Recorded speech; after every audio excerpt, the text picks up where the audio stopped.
Hey, welcome back to another video of Tech Basics, and in this video we are going to learn how to log into your IDFC First Bank account.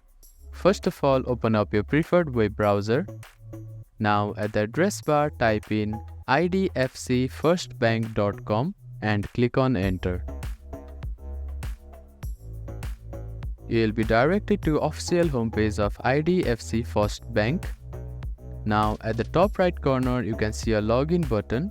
Hover to it and you will get a box where you can click on login to internet banking option. Click on it.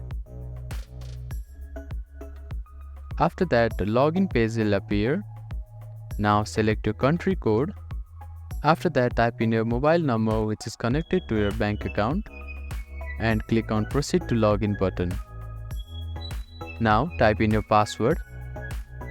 You can also type in your password using a virtual keyboard by clicking on this button. Now click on Login Securely button to log into your IDFC First Bank account. If you have forgotten your password, click on this link and follow the instruction to reset it. Thank you for watching this video. Please do not forget to give it a thumbs up and subscribe to our channel and comment down if you have any queries.